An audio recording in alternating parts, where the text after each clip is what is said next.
Salut tout le monde et bienvenue sur ma chaîne. La tradition se poursuit. Ma fille Léa vient tout juste d'avoir 13 mois le 8 avril. Donc, puisque son 12e mois est complété, je vous en fais le bilan complet. Alors, on va toucher aux mêmes 5 volets que d'habitude. Alors, on commence avec le volet croissance, motricité, développement, sommeil et santé. Alors, on commence, comme je vous ai dit, avec le volet croissance. Donc, à 12 mois au Canada, je parle pour le Canada parce que je sais pas pour les autres pays, mais les bébés ont un rendez-vous avec leur pédiatre. Alors, on a vu la pédiatre le 11 mars, donc quelques jours après son premier anniversaire. Donc, ça c'est notre petit carnet de santé. Au Québec. Alors, pour le poids, Léa fait 8,6 kg. Elle est dans le 30e percentile, donc c'est un petit bébé. Ensuite, pour la taille, on a eu un problème, en fait, je crois. Soit on l'a mal mesuré la dernière fois, donc à ses 9 mois. À ses 9 mois, elle faisait 70 cm, puis là, elle fait 72 cm. Par contre, moi, quand je l'ai mesurée chez nous, elle faisait 74 cm. Donc, on ne sait pas trop là par rapport à ça. Mais si on se fie aux 72 cm, elle est dans le 57e percentile. Donc, un petit peu au-dessus de la moyenne par rapport aux autres bébés. Et pour son périmètre crânien, si vous avez écouté mes autres vidéos, vous savez que Léa a une petite tête. C'est héréditaire en fait. Moi, j'avais une très petite tête aussi.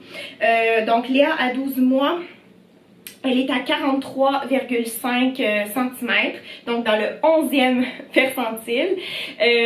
Moi, à 13 mois, c'est marqué dans mon carnet de santé que mon périmètre crânien était aussi de 43,5 cm, mais un mois plus tard. Donc, c'est ça, Léa va avoir une tête qui va ressembler à la mienne. Une petite tête. Maintenant, pour le volet motricité, donc Léa marche depuis qu'elle a 11 mois. Elle a commencé à marcher le 17 février. Mais déjà, juste en un mois, là, je vois, j'ai vu une grosse différence. Elle est capable de tourner les coins, chose qu'elle n'était pas capable de faire avant. Avant, elle était juste capable de marcher en ligne droite, mais c'est ça. Maintenant, elle est capable de tourner les coins, de tourner aussi sur elle-même. Puis, elle marche très vite. Donc, je crois qu'elle va commencer à courir bientôt. Ma fille Léa n'a vraiment pas peur du danger. En fait, elle est capable, c'est le divan, il est vraiment pas haut, donc elle est capable de monter sur le divan, puis elle est capable de descendre du divan, chose qu'elle n'était pas capable de faire le mois dernier. Donc le 15 mars, je l'ai vue pour la première fois monter sur le divan, mais qu'est-ce qui est dangereux, c'est qu'elle se met debout sur le divan, puis elle se met à sauter. Donc il faut vraiment la surveiller de près. D'ailleurs, elle est tombée la semaine passée du divan. On a juste tourné la tête comme quelques secondes, puis elle a culbuté par en avant. Elle s'est pas vraiment fait mal. Elle a eu un petit bleu sur le front, mais elle a pleuré un petit peu, puis après c'était correct. Mais c'est ça, il faut vraiment la surveiller. Par contre, elle est capable de descendre du divan. Elle a compris qu'il fallait qu'elle se mette comme sur le ventre, puis qu'elle descende les pieds en premier. Donc elle y va pas là, la tête par en avant, là, elle va vraiment de la bonne façon. Donc c'est ça, Léa a vraiment pas peur du danger, même que parfois quand elle est debout, par exemple sur le divan, si moi je suis assise sur le divan puis qu'elle vient sur le divan, elle grimpe sur le divan et qu'elle se met debout, parfois elle va aimer ça se laisser tomber par en arrière, puis c'est sûr, nous on la rattrape, forcément on va pas la laisser tomber, mais pour elle c'est un jeu. C'est pas moi qui lui a appris à jouer à ce jeu-là, c'est vraiment elle adore les sensations fortes, et puis ça, elle retient ce trait-là de son papa, parce que son papa est dans les sports extrêmes et tout ça, donc c'est clairement pas de moi qu'elle retient ça. On peut dire qu'au niveau motricité, Léa est en avance sur son âge, capable de manger avec une cuillère aussi, depuis je crois 2 mois. Je pense que ça fait 2 mois qu'elle est capable de manger avec une cuillère. Donc c'est ça, niveau motricité, j'ai rien à dire, ça va très très bien. C'est juste qu'il faut vraiment la surveiller.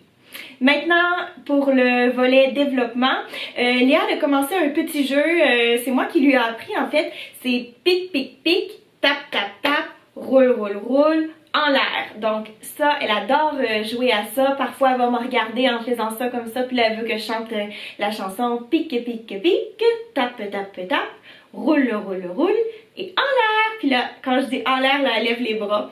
Donc voilà, elle adore jouer à ce petit jeu-là. Ensuite, elle a fait son premier dessin.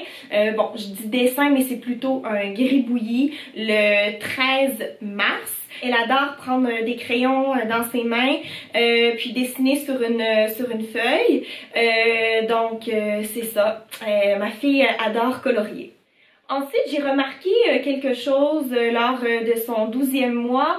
Quand Léa fait un numéro 2 dans sa couche, elle va se réfugier dans un coin ou derrière un objet. Ça peut être derrière sa chaise haute par exemple, elle va se mettre derrière sa chaise haute ou dans un coin dans la cuisine, puis là elle fait son numéro 2, donc elle veut vraiment avoir de l'intimité lorsqu'elle fait ses besoins, pas pour les pipis, mais vraiment là, pour les numéros 2, là, elle a vraiment besoin d'intimité. Donc ça, j'ai remarqué ça.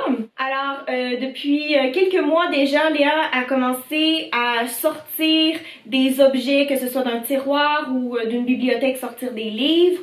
Mais maintenant, à son 12e mois, elle est capable de replacer par exemple, si elle sort des Tupperware d'un tiroir, elle est capable de replacer les Tupperware dans le tiroir. Puis aussi, quand elle sort des livres de la bibliothèque, elle va souvent les sortir au complet, puis après ça, les replacer. Puis j'ai aussi remarqué, par exemple, quand elle sort un livre de la bibliothèque, parfois elle va venir me porter le livre. Donc, elle va jouer avec des jouets, puis elle va venir nous les porter aussi. J'imagine que c'est qu'elle veut partager certaines choses avec nous, certains jouets. Elle veut qu'on joue avec elle, puis je pense que c'est sa façon de nous démontrer qu'elle a envie de jouer avec nous, c'est de venir nous porter le jouet directement dans nos mains. Je trouve que ma fille est très très très sociable, peut-être même plus sociable que les autres enfants de son âge. En fait, j'ai remarqué ça parce qu'on l'amène quelquefois au baby gym. C'est comme un parc intérieur qui est conçu pour les enfants de 3 à 36 mois. Donc, il y a des glissades, il y a toutes sortes de jouets. Puis, Léa, c'est tout le temps, ben en tout cas, à chaque fois qu'on est allé, c'est toujours elle qui était la plus sociable. Elle va voir tous les enfants, tous les bébés, puis elle leur donne des bisous. Elle va aussi voir les adultes, donc elle n'a pas peur des adultes. Puis ça c'est quelque chose qui me surprend, qu'elle soit aussi sociable, parce que Léa ne fréquente pas la garderie. Elle est ici avec moi.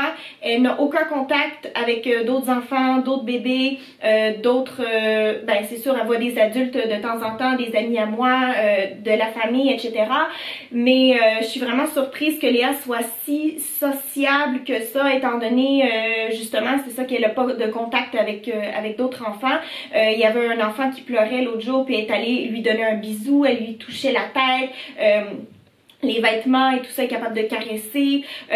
Donc ça me fait vraiment plaisir de savoir que ma fille est sociable. Ça m'enlève, c'est sûr, un poids sur les épaules. Je me dis que quand elle va intégrer la garderie et l'école, je pense que Léa n'aura pas de problème à se faire des amis. C'est vraiment rassurant pour un parent de savoir que son enfant va sûrement avoir des amis à l'école. Au cours de son 12e mois, Léa n'a pas vraiment dit de nouveaux mots. Donc, je le répète, si c'est la première fois que vous tombez sur la vidéo, Léa est capable de dire hi, donc bonjour, bye pour au revoir. Mais elle a dit par contre maman. Mais qu'est-ce qui est drôle là-dedans, c'est que Moi, mon nom c'est Mommy avec ma fille. Alors à chaque fois je dis viens voir Mommy. Jamais, jamais, jamais que c'est maman. Et papa non plus, comme Flo c'est Poppy. Donc c'est Mommy et Poppy. Je voulais quelque chose qui rimait. Donc elle a jamais entendu le mot maman et elle a jamais entendu le mot papa et pourtant est capable de dire maman. Moi je vais vous donner une théorie, c'est une théorie, vous êtes vraiment pas obligé d'y croire, mais c'est sûr les bébés ils babillent. Bon, les enfants disent maman, papa, baba, dada. Dada, comme par exemple en anglais, si ma fille disait, si disons on était une famille anglophone, qu'on habitait aux États-Unis, puis que ma fille disait dada, ben je viendrais ici, puis je dirais ah ben ma fille est capable de dire dada, puis dada ça veut dire papa. Donc ma fille est capable de dire papa. Par contre, par exemple, un bébé en Chine qui a 11 mois puis qui est capable de dire maman, ben maman pour ce bébé-là, ça veut rien dire parce que dans la langue en mandarin ou en cantonais, maman ça veut pas dire maman, tu sais, ça veut absolument rien dire. Donc j'ai comme l'impression que dès que notre enfant est capable de former des syllabes qui veut dire quelque chose, comme dans la langue française, si ma fille colle le ma avec un autre ma puis que ça fait maman, ben là on va dire oh mon dieu ma fille est capable de dire maman. Alors que peut-être que pour le bébé qui marche puis qui dit maman, pour ce bébé-là ça veut absolument rien dire. Je sais pas si vous comprenez qu'est-ce que je veux dire. Mais bref, ma fille est capable de dire maman, mais elle le dit pas en pensant qu'elle dit mon nom. Elle est pas en train de m'appeler ou quelque chose, elle est juste en train de marcher en disant maman. Puis elle, ça veut tout à fait rien dire pour elle. Donc j'attends vraiment que ma fille soit capable de dire mommy en me regardant dans les yeux. La journée où elle va me regarder, où elle va dire hey mommy, là, je vais pouvoir dire, ok, ma fille est en train de me parler, ma fille est en train de dire maman. Mais si ma fille regarde le mur puis elle dit maman, elle est pas en train de me parler, là.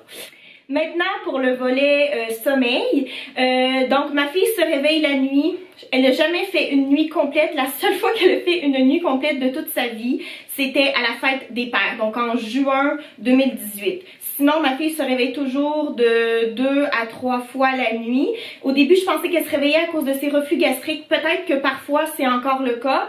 Mais j'ai l'impression que parfois aussi, elle se réveille en hyperactivité. Sinon, ma fille fait maintenant une sieste. Parfois, elle va faire 2 siestes. Mais plus souvent qu'autrement, elle va faire seulement une sieste. Et sa sieste, elle va la faire le matin. Elle ne veut pas faire de sieste l'après-midi, donc elle va se coucher vers les 10h, 9h45, 10h, puis elle va se réveiller, ça dépend des fois, parfois c'est 1h, 1h30, parfois c'est 2h30 plus tard, puis après elle va se recoucher seulement vers 19h, entre 19h et 19h45. Donc si elle fait seulement une sieste, elle va s'endormir à 19h, puis si elle fait 2 siestes, je vais la coucher à 19h45. Ensuite, finalement, le dernier volet, le volet santé. Donc, c'est ça, ma fille fait des reflux gastriques depuis qu'elle a 2 mois. On lui donne un médicament qui s'appelle Prévacid. J'avais arrêté de lui donner le mois dernier parce que je croyais qu'elle ne faisait plus de reflux. Puis finalement, elle a recommencé à en faire. Donc, on a recommencé Prévacid. Ensuite, Léa a eu son vaccin pour le MMR. C'est les oreillons... Un petit peu, c'est quoi encore? Oreillons, rougeole et rubéole. Je sais pas dans quel ordre on le dit, mais elle a eu son vaccin le 14 mars. Donc nous, on fait vacciner Léa. Et puis, elle n'a pas vraiment fait de réaction majeure, elle n'a pas fait de fièvre, elle a juste eu quelques petites rougeurs au niveau de la face, c'était minuscule pendant peut-être 1 ou 2 jours, mais sinon c'est tout, elle a très très bien réagi au vaccin, il n'y a pas eu de problème, puis moi ça me stressait, en fait les vaccins ça me stresse en général, j'ai toujours peur qu'elle fasse de la fièvre puis que ça l'affecte, mais Léa, les vaccins ça va très très bien pour elle. Sinon, Léa a 4 nouvelles dents qui poussent en même temps, donc c'est difficile pour elle. C'est sûr, avoir des dents qui poussent, ça fait mal, mais en avoir 4 en même temps qui poussent, c'est vraiment pas facile. Sinon, la dernière chose à dire dans le volet santé, c'est que Léa a fait une allergie aux œufs récemment. Léa avait déjà mangé des œufs dans des recettes, dans des crêpes, dans des muffins, mais c'était la première fois que je lui donnais un œuf cuit dur. Je lui ai donné un peu de blanc et un peu de jaune, puis elle a fait une allergie. Malheureusement, ma pédiatre est en voyage, en vacances pendant un mois, donc j'ai pas eu le temps encore d'en discuter avec elle, mais définitivement que je vais lui en parler pour lui demander un peu quoi faire. Est-ce que je réintroduis les œufs ou pas? Qu'est-ce que je fais? Ma fille vient de se réveiller de sa sieste juste en temps pour le mot de la fin. Donc merci beaucoup d'avoir écouté la vidéo. Vous pouvez vous abonner, laisser un pouce en l'air, un commentaire, puis on se revoit lundi pour un vlog. Bye!